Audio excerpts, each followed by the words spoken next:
Hey everyone, for those of you who don't know, my name is Matthew Baker and I'm a professional counsellor.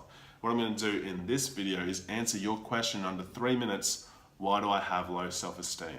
So let's get straight into it. So the reason you have low self-esteem is because you have your sense of self or your identity attached to a part of yourself which you consider to be a weakness or worse or lower than other people. So how this can manifest in a range of different ways. So maybe in regards to physical appearance, like being ugly, you consider yourself to be ugly or overweight.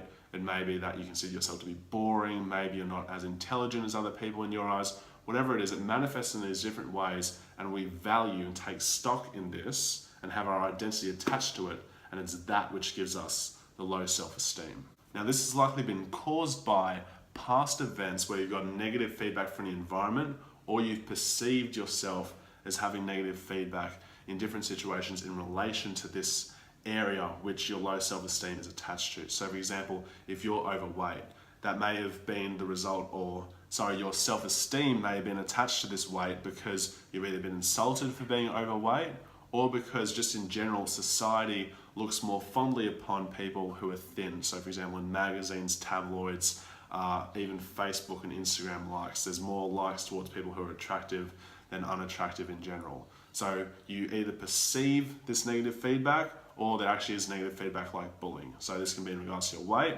and also other areas like being boring. Maybe you haven't added that much to a conversation, someone has said that you're boring, or maybe you just sort of get that feeling that people don't give you as much attention as other people who have a lot more stories or something like that in a social context. And what you've done with this feedback you've gotten, whether it's perceptual or actually has happened in reality, is you've internalized it in such a way that you've developed these negative beliefs about yourself, like I'm not enough or I'm unlovable.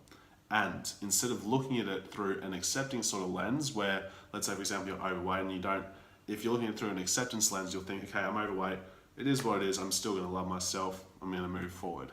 What you have done instead is look at it through a critical lens and look at it as a problem. So I'm overweight and it's a problem which needs to be fixed. So the solution to feeling complete and getting rid of this negative belief, unconsciously or consciously in your mind, is that if I get rid of this, if I get rid of the thing which the low self-esteem is attached to, then I'll feel complete, then I'll feel happy with myself, then I'll love myself, and I'll have high self-esteem.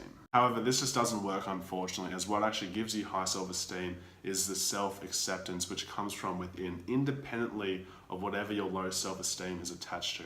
If you're looking to solve your self-esteem through fixing it, like losing weight or whatever it is, you'll still probably have low self-esteem. And if you do have high self-esteem, it'll be conditional upon the acceptance of other people, conditional upon how you perceive yourself physically, as opposed to just in general unconditionally accepting how you look. So there you have it. The reason you have low self-esteem is because you have it attached to something which you received bad feedback for, and you now have these negative beliefs, and it's through solving this problem that you will be happy and have high self-esteem. Thank you for watching, and I'll be sure to see you in the next video.